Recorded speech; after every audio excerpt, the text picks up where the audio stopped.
राधे कृष्ण। भगवान कृष्ण को अपने बाल रूप में बांसुरी बजाने का बहुत शौक था। ये शौक ऐसा था कि उन्होंने 11 वर्ष 56 दिन की अवस्था में जिस दिन वो कंस की वध के लिए मथुरा प्रस्थान किए, उन्होंने एक पल के लिए भी इस बांसुरी को अपने से अलग नहीं किया। सही मायने में ये बांसुरी तो भगवान को अपनी प्रियतमा राधा रानी को करीब लाने का एक माध्यम था। राधा रानी भी इसकी धुनों को सुनते ही भगवान से मिलने के लिए कुंज की गलियों में दौड़ पड़ती थी।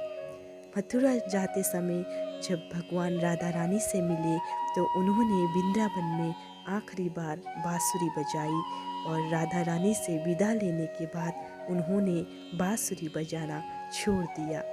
इस विदाई के वक्त भगवान ने कहा था कि शायद अब उनकी मुलाकात ना हो, लेकिन राधा रानी ने आग्रह किया कि वो गोलोक धाम प्रस्थान से पूर्व मानव शरीर में एक बार पुनः उनसे मिलना चाहेगी। भगवान भी उनके आग्रह को टाल नहीं सके, इसलिए उन्होंने भले ही राधा रानी के विरह में बांसुरी बजाना छोड़ दिया, लेकिन वो राधा रानी के दिलों को तार को जोड़ने वाली बांसुरी को नहीं छोड़ पाए।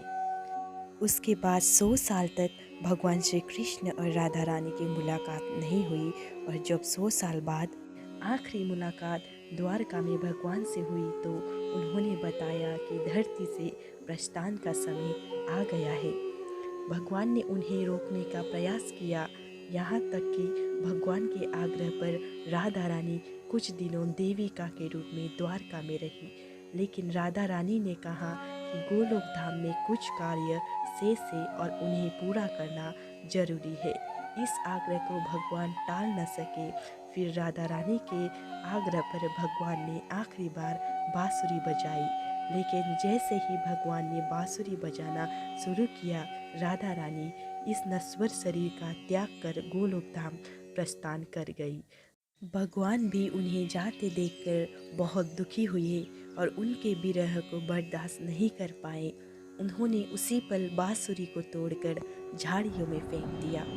फिर उसके बाद भगवान श्री कृष्ण ने कभी बांसुरी को हाथ नहीं लगाए और ना ही कभी बांसुरी बजाए, क्योंकि वो बांसुरी ही था कि दोनों के दिलों के तार को जोड़ के रखा था।